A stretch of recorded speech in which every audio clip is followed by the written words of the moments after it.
Salut Fred, Salut! comment ça va aujourd'hui? Bien réveillé après hier. Bon. On est où ici? California City, à 2 heures de Los Angeles, à 20 miles de la base d'Edwards et à 10 miles de Mojave. Donc toi tu es là tous les week-ends? Pas tous les week-ends, j'essaye d'être là 2 week-ends par semaine. Bon, j'essaie quand même d'avoir une vie de famille, quoi. Mais voilà, ma passion, c'est les avions. Et particulièrement un type d'avion, non? Le Fouga. Voilà, on peut voir Ouais. que tu en as quelques-uns autour de toi. Voilà, ici, en tout et pour tout, si tu regardes les Fougas qu'il y a autour, il y en a 13. C'est pas les miens, moi j'en ai que 7. Que 7, ouais, c'est vraiment oui, pas oui. beaucoup. Non, 7. Alors pourquoi 7? Ça aurait pu être 8, 9, je sais pas. Au bout d'un certain moment, il faudra que je m'arrête, ça c'est sûr. Mais voilà, je suis tombé amoureux de Fouga en 93. Alors comment je suis arrivé au Fouga? Je me suis dit, avant que j'ai 30 ans, il me faut mon biréacteur à moi. Et la seule façon d'avoir mon biréacteur à moi, c'était d'acheter les Fougas qui étaient mis en vente au domaine, en France. Et les Fougas, ils étaient vendus, les Marboré 2, à 120 000 francs le Marboré 2 et 160 000 francs le Marboré 6. Donc j'avais pas assez de sous pour acheter un Marboré 6, donc j'ai acheté le Marboré 2. Et c'est le pauvre qui est là sans les moteurs. C'était mon premier Fouga que j'ai eu, le 197. Ah oui, j'ai remarqué, tu les appelles par leur petit numéro de série, hein, c'est ça? Voilà, les immatriculations, c'est trop difficile. Et puis je vais plus m'en rappeler. Non, mais moi je les appelle par les numéros de série. Et les numéros de série, c'est plus simple. Alors il faut préciser quand même que tu es mécano à la base, Voilà. ton métier. J'ai commencé dans l'aéronaval en 82. De 82 à 88, j'étais dans l'aéronaval, j'ai fait Nîmes-Garons. Après 88, je suis venu aux US passer mes licences de pilote. Pilote professionnel, IFR, multi-engine, ATP. Mais bon, c'était dans le bas de la vague où ils n'avaient pas besoin de pilote. Donc je me suis retranché sur mon premier métier mécano, avion, et en 94, j'ai eu la chance d'avoir une proposition d'Air France pour travailler en tant que technicien pour eux. Et donc de Miami, je suis venu à Los Angeles en 94. Et depuis 1994, je suis sur Los Angeles. Donc tu entretiens toi-même tes Fougas. Oui. Alors les Fougas, je les entretiens moi-même. 30 ans, en gros, 30 ans à travailler sur les Fougas, tu commences à les connaître. En plus, j'ai un ami, Christian Béard, qui travaille sur les moteurs et sur les Fougas, donc, et qui m'a donné pas mal de connaissances sur les moteurs. Et puis, à force d'être sur les avions, tu commences à connaître l'avion, comme je pourrais dire, par cœur. Et j'aide aussi ceux qui ont des Fougas à réparer leurs Fougas. Bon. On peut dire que tu es un peu le spécialiste mondial du Fouga. Ouais, le spécialiste, je dirais pas ça, parce que avant il y avait un qui se faisait appeler le spécialiste, non. Spécialiste, non, j'ai pas mal de connaissances. Il y a aussi d'autres personnes qui ont pas mal de connaissances, et j'essaye de redistribuer ça à d'autres personnes pour que le Fouga puisse continuer à voler, parce que c'est un très bon avion, biréacteur. Il y a toujours, comme je dis, le Fouga, il te ramènera, même si tu as un problème avec un réacteur, l'autre réacteur te ramènera toujours à bon port. Ouais. Donc c'est un avion qui avait été construit pour faire de l'entraînement des pilotes, et Malheureusement, ils ont pas refait la même chose. Alors les gens vont parler de l'Alpha Jet. Oui, l'Alpha Jet c'est un bon avion aussi, mais si ça devient très très cher. Voilà. Moi, je connais pas mal de gens aussi qui sont en France, qui font voler les Fougas. T'as Hugues Duval, t'as Arnaud Gravel, Étienne Gravel, voilà, il y a la porte aussi à Morlaix qui fait voler son Morane Paris. Alors justement derrière toi, c'en est un. Ouais.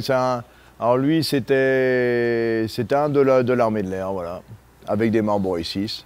Le Morane Paris, c'était un très bon avion. Parce que Air France et KLM l'avaient utilisé au tout début pour former leurs pilotes de ligne. C'est un gros bus. Il réagit comme un gros bus. Pas aussi agile que le Fouga, mais voilà, tu peux mettre 4 personnes dedans et aller te balader. Bon, le problème maintenant, c'est qu'avec le prix du carburant qui a monté en flèche, ça devient assez cher pour voyager, quoi. Et puis, c'est sûr, c'est pas mis à l'accès de toutes les bourses. Ouais, alors justement, ici, on a remarqué, tu as des gens qui viennent te voir du monde entier.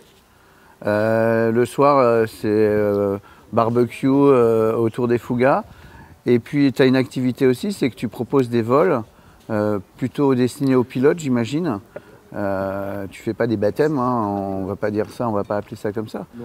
Tu proposes à des pilotes, je pense sachant déjà piloter, de voler sur les Fougas. Voilà, alors vis-à-vis du règlement de la FAA, j'ai pas le droit de faire comme on appelle les vols découvertes. Parce que c'est un avion expérimental.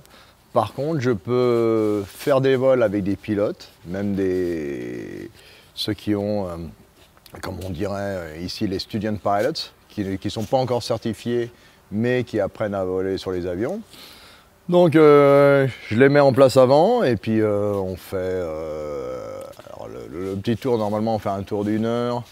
Alors après, les gens, ils font ce qu'ils veulent. Ils peuvent faire une demi-heure et voler au-dessus, faire de l'acrobatie. On fait le Sidewinder, c'est un tracé militaire qui est fait pour basse altitude, haute vitesse. Et on fait le tour en gros en 1 heure. Après, ce que je veux, c'est que les personnes, quand ils descendent de l'avion, ils aient le sourire jusqu'aux oreilles et non pas qu'ils soient malades. Alors, quelquefois, il y en a qui, je leur demande s'ils veulent faire de l'acrobatie. S'ils veulent faire de l'acrobatie, moi, je suis juste là pour les aider. Je ne vais pas apprendre à quelqu'un à faire de l'acrobatie. Ce n'est pas mon but. Mon but, c'est que les gens apprécient à voler. Ouais. Bon, la question qu'on se pose aussi, c'est comment tu fais pour les pièces détachées quand tu as ce genre de machine? Alors, les pièces détachées, il faut acheter. Oui, j'ai acheté. J'ai récupéré, acheté des tas de pièces. Et avec toutes les années, j'ai accumulé des pièces. Il y a des pièces que je n'utiliserai jamais. Il y a des pièces que j'utilise souvent, il y a des pièces que je fais refaire, et il y a des pièces quelquefois qui sont assez difficiles à trouver. Mais je prends maintenant tout ce qui est question avionics, pour les radios. Celui qui a travaillé sur les radios d'origine du Fouga, je crois qu'il n'y a plus personne. Ouais. J'ai vu que tu avais dans une machine, tu as un G3X Garmin. Ah ouais, non, c'est pas moi, c'est celui d'un client. Ouais, après, voilà, les gens ils mettent ce qu'ils veulent. Ouais. Et c'est plus facile, là je vois que avant une radio, la radio et intercom Fouga, c'était une petite boîte avec plusieurs éléments et ça coûtait un œil pour le faire réparer. Or que maintenant, tu as des petites radios avec intercom à l'intérieur où tu peux mettre de la musique pour un dixième du prix de faire réparer les anciennes radios. C'est ce qu'on met un peu dans nos ULM, des Trig ou des Funk. Voilà. Ouais. Alors c'est ça qui est bien. Comme c'est un avion expérimental, tu n'es pas tenu à prendre des pièces spécialement faites par le fabricant. Ouais, je vois. Et c'est pour ça que la FA a dit que les avions expérimentaux, on a un petit placard dedans, comme quoi ils ne remplissent pas les conditions demandées par la FA. Comme ça, la FA se dégage de tout. Et comme ça, le propriétaire de l'avion, il est quand même tranquille, quoi. Donc quand tu viens ici passer le week-end, en général, tu dors sur place, hein, on voit derrière ton mobil-home. Ouais, t'as un petit rituel, j'ai vu que t'avais des chiens qui t'attendaient. Ah bah là, le rituel, bah ouais, c'est des chiens vagabonds. Et puis, bon, tout le monde leur donne un peu à manger sur l'aéroport. Quoique, ce qui est un peu dommage, c'est que le restaurant a fermé. Et ici, je leur donne à manger le matin, le soir. Comme ça, ils sont contents. Et puis, après, quand je ne suis pas là, il y a d'autres personnes qui leur donnent des croquettes, des trucs comme ça. Et tous les matins, tu fais une petite balade, tu les ouais, ce matin, comme c'était un peu tôt, j'ai pas, et je crois qu'ils m'en ont voulu un peu, ils m'ont regardé d'un drôle d'œil. Mais tous les matins ici, là maintenant il fait un peu noir le matin, mais autrement 6h, 5h30, 6h, je fais le tour de l'aéroport avec les chiens. Et en même temps, ça me permet de regarder, de réfléchir tranquillement ce que je vais faire dans la journée. Comme ça, je me mets déjà au jus de ce que je vais faire. Et après, une fois que je suis revenu, je donne à manger aux chiens et hop, on attaque. Alors ici à California City, tu es un petit peu tout seul, enfin, c'était un petit peu le terrain pour toi, si j'ai bien compris. Ah oui. Vu le prix de l'essence qui a augmenté, alors juste à titre d'information, quand je suis arrivé ici en 93, le gallon qui fait en gros presque 4 litres, hein, 3,785 litres, était à 84 cents le gallon. Maintenant, il est à 5,80 le gallon. Donc, le prix de l'essence a tué beaucoup l'aviation. Avant, pour moi, il me fallait en gros 150 $ pour faire le plein du Fouga avec les bidons. Maintenant, il faut 1400 $. Ah ouais. Donc, voilà. C'est pas la même. Non, c'est pas la même, mais bon, il faut se dire aussi qu'il y a presque 30 ans. Donc aussi le prix des véhicules il y a 30 ans n'est pas du tout le même que maintenant, quoi. Donc tout a augmenté malheureusement et c'est la vie. Bon, et quand tu arrives ici, tu te dis, tiens, je vais bricoler sur celui-là, tiens, je vais finir l'autre. Alors oui, voilà. Toujours occupé, tu as toujours des choses à faire. J'ai énormément de choses à faire. Et alors, voilà, il y a toujours. Je vais dire, bon, ok.